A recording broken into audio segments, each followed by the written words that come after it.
Decided to do a documentary about sneakers because if I look in my closet, what do you know? Sneakers. Look another way, more sneakers. They're just everywhere at this point.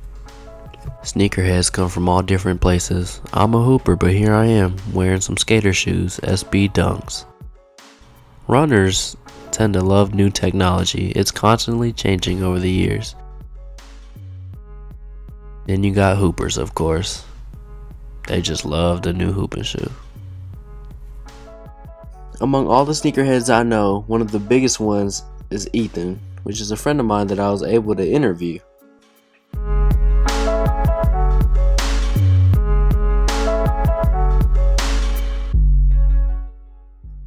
If you see in this B-roll, he has a pair of Kobe Grinches on, which is one of the most sought after shoes of all time.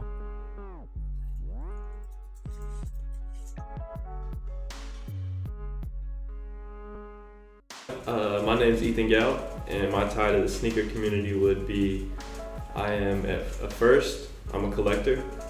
Second, I'm a well-known reseller around here.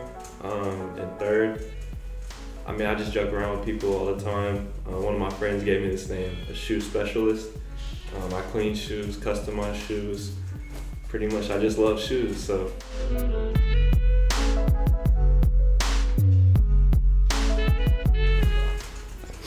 That's a tough question, but I would say probably playoff 12s. I had them as a baby, and I still got the shoe actually in my room, like on display and stuff. So, and I still like collect those as they come out. So.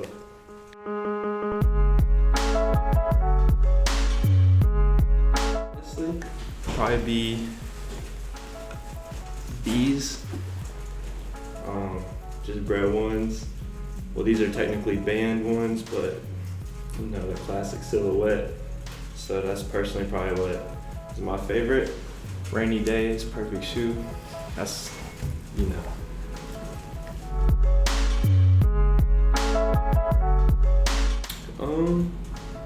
I would describe the sneaker community in Charlotte as growing. For sure, it's taken off within the last year, 2 years. A lot. As far as the people getting into it, I would say it's growing just because it's something that anybody could do with effort, which is it creates a great side hustle for a lot of young kids. I know kids that are actually 14, killing the shoe game. They got a whole collection paid for off of flipping sneakers, similar to how I started, things like that. I would say it's also pretty, I would say the taste here is also very different. As far as you got people like me who love runners, first and foremost, I'm an Air Max head now just for comfort and, just everyday wear. But I still like to pop out in the typical Jordan 1, Jordans. But then you got some people who only wear Jordans. You got people who still wear foams here. In a lot of parts of the country, you don't see foams at all. So unless you go to DC where, the origins are. But yeah, I would say it's just pretty diverse as far as taste.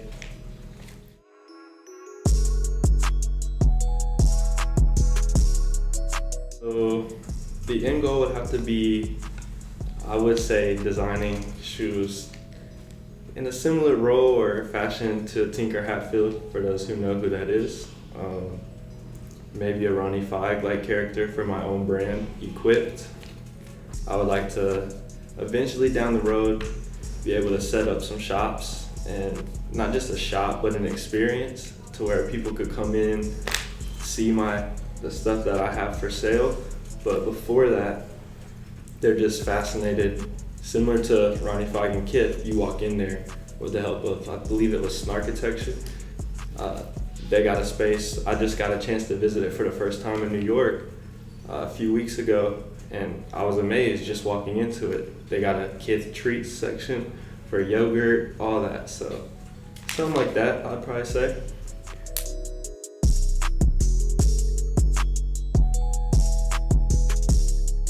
So know your worth first. Last year or year and a half ago, personally, I wasn't going through the best time. So just something to fall back on as far as giving inspiration and hope, not just to other people, but for myself.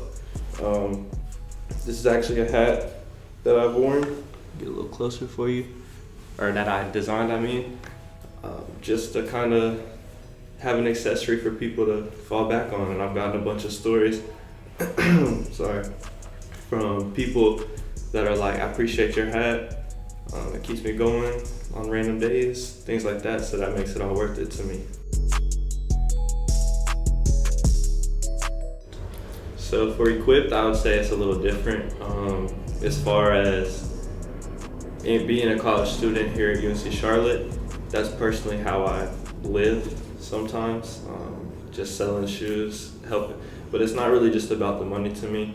If you ask any of my customers, I try to make sure they're happy when they leave the experience, not only like with the product, but just in general, like interacting with me.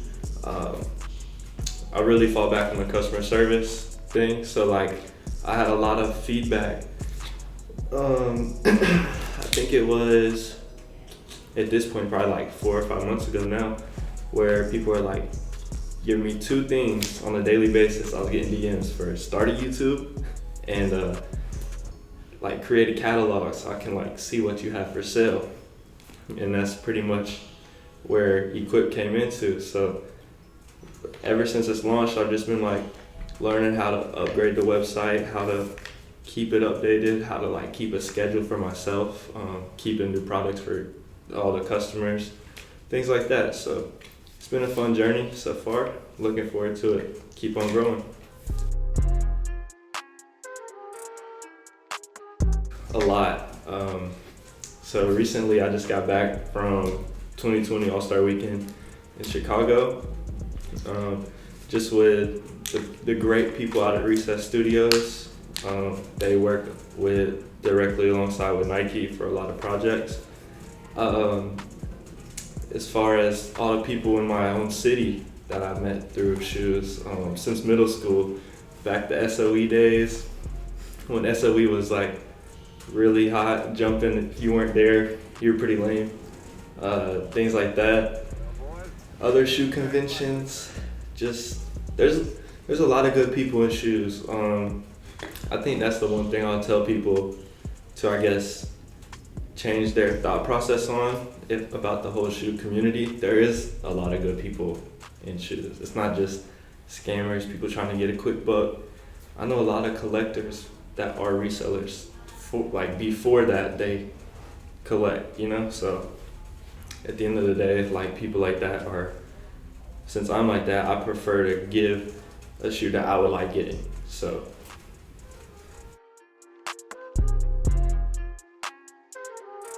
yeah, so personally, I'm growing every day, trying to expand, you know, my brand and everything. So like with that being said, I think anybody can do it.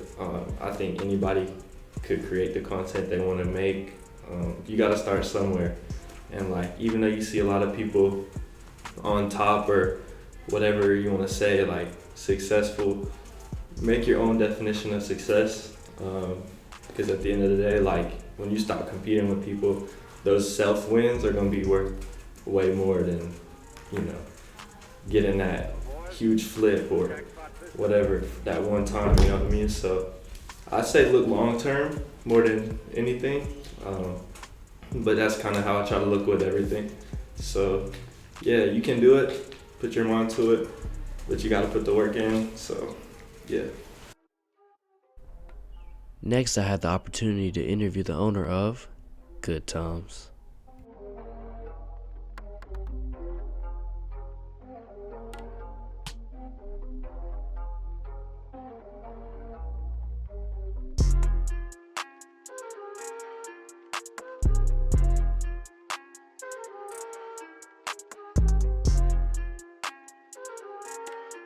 My name is Anthony McDonald, and my ties to the sneaker community is I'm the store owner. So I'm the owner of Good Times CLT.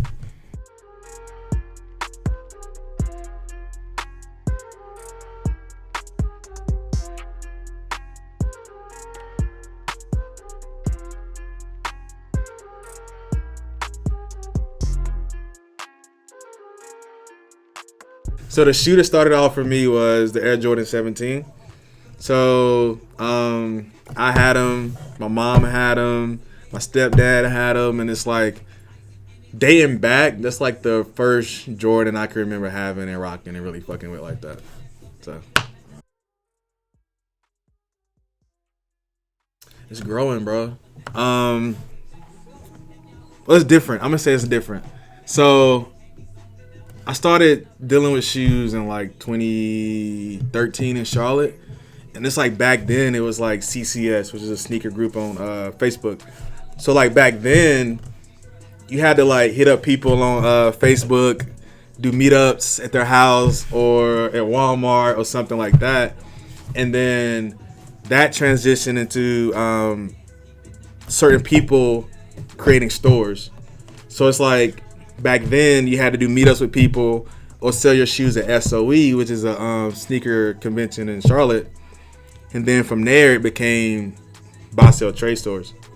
So once buy, sell, trade stores came about, that's how everybody started moving their shoes. And that kind of started to like build the culture because instead of checking Flight Club back in the day and buying shoes or eBay or something like that, you could walk into a store or buy, sell, trade store and buy your shoes if they posted in your size, whatever.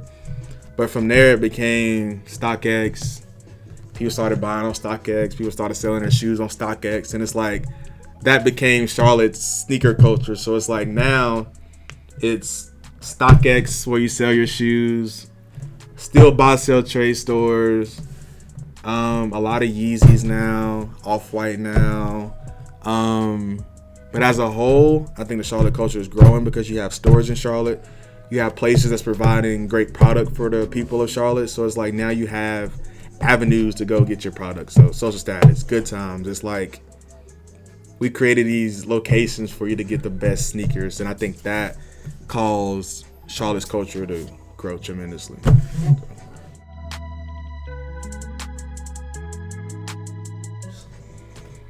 Let's get my own fucking sneaker, bro.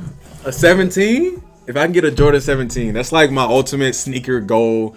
Overall, that's what I want to do with a sneaker. If I can get my own shoe someday, a 17 specifically, that'd be like fucking mission accomplished. So that, yeah.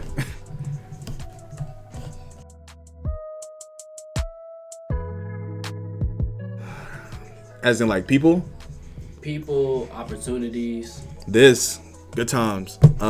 Originally I started selling sneakers and then I transitioned into clothing, but I mean it built this, like this is my income, this is my lifestyle, this is everything I do. So it's like it transitioned me into who I am now and what I do now.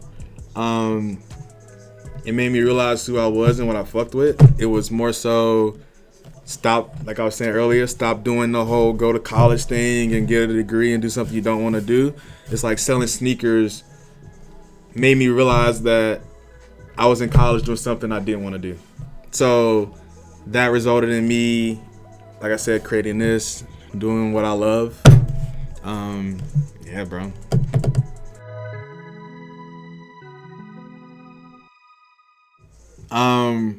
Peaceful.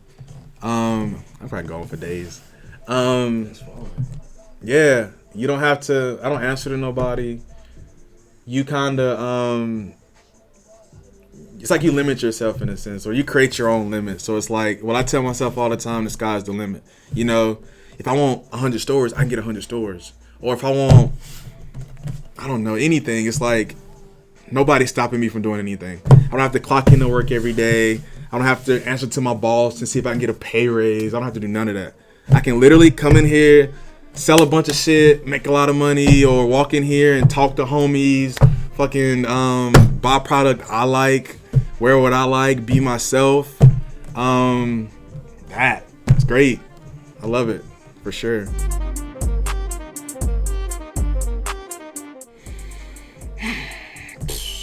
Pride. I hated being told what to do. I hated answering to people. I also felt like Charlotte needed it. Like I said, I feel like back then, it's like all you had was like Social and Black Sheep. And it's like one thing about me, like I used to hate Charlotte swag. But it's like when you step back and look at it, it's like people kind of dress based on what they have access to in their city. But that's how it used to be. So it's like, if I can create this cool ass platform, a place for people to come and buy the best fucking vintage, the best hype shit, the best shoes, it's like, I don't know, it's like the greatest shit for me. It's more so that. And then I used to ask myself, like, what am I missing in Charlotte? Or what's something I would love to have in Charlotte? And it was this. So I built it. And it's also what I love. So.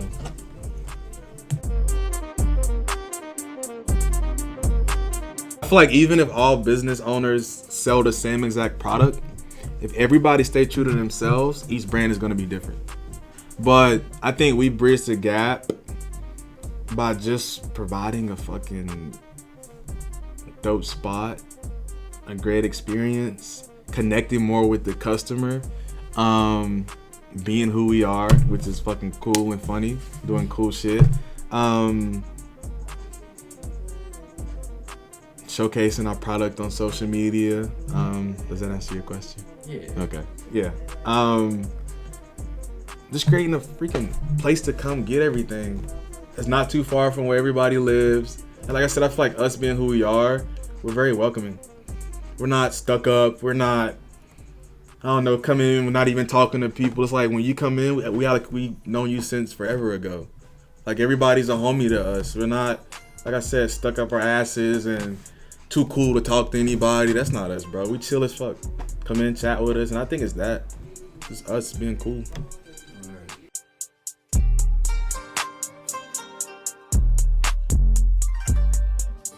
Be yourself. Don't follow people. Don't follow trends.